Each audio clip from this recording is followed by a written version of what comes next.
Hello, I'm Senator Lamar Alexander. This week and next, Congress is working on what a national news magazine called the education law that everyone wants to fix. That law, of course, is No Child Left Behind, enacted in 2001 and today causing confusion and anxiety in our country's 100,000 public schools. Not only is there consensus about the need to fix No Child Left Behind, there's also remarkable consensus about how to fix it. And that consensus is this: continue the law's important measurements of academic progress of students, but restore to states, school districts, classroom teachers, and parents the responsibility for deciding what to do about improving student achievement.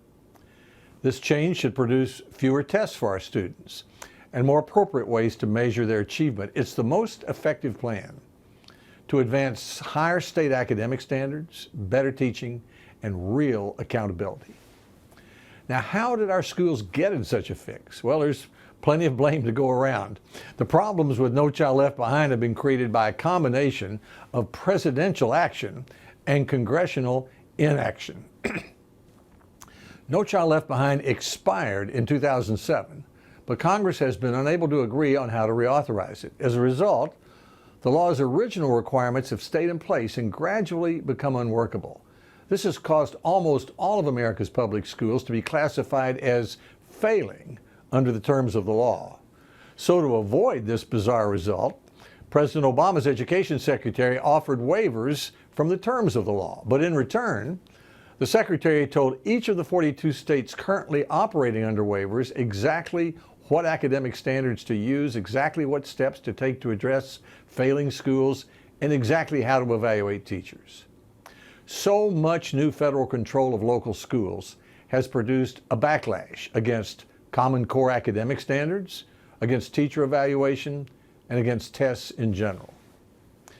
Governors and chief state school officers complain about federal overreach. Infuriated teachers say that the U.S. Department of Education has become a National Human Resources Department, or, they say, in effect, a national school board. No issue has stirred as much controversy as testing. No Child Left Behind required students to take 17 standardized tests over the course of their kindergarten through the 12th grade education.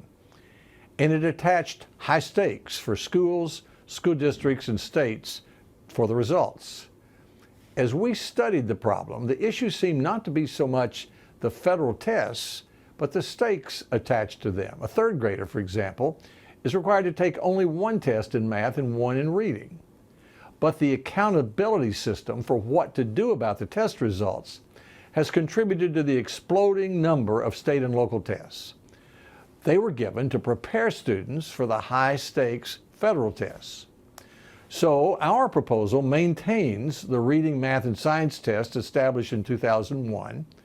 The test results would be reported publicly so parents know how their children are performing, and the results are disaggregated so parents know how students of a particular gender or ethnicity or disability are doing. But it ends the high-stakes system that caused the cascade of tests. Instead, we restore state and local responsibility for creating systems to hold schools and teachers accountable. Our bill also prohibits the federal government from telling states what their standards must be, or mandating or coercing states to use a certain set of standards. In other words, whether your state adopts Common Core is entirely your state's decision. Our bill will help states improve their early childhood education programs, evaluate teachers if they would like, and expand high-quality charter schools. But it will not tell them how to do it. This bill has the support of teachers' organizations, school superintendents, school board members, chief state school officers, and governors. The bill is just one more example that Congress is back to work and dealing with important issues that secure our country from overseas terrorism and make us stronger at home. In the last two Congresses, discussions fell apart because of partisan differences. This year, Senator Murray, the Senate Education Committee's senior Democrat, suggested that she and I write a bipartisan bill. We had a full debate in committee, and we're in the middle of a full debate on the Senate floor. This is how the Senate is supposed to work. How well our children are learning is much more important than any political game. Our goal is to pass both houses of Congress, earn the president's signature, and fix the law. If fixing No Child Left Behind were a standardized test, Congress would have earned a failing grade for each of the last 7 years that it couldn't agree on how to fix it. I hope this time around, Congress will improve its grade and improve the future for 50 million children in 100,000 public schools.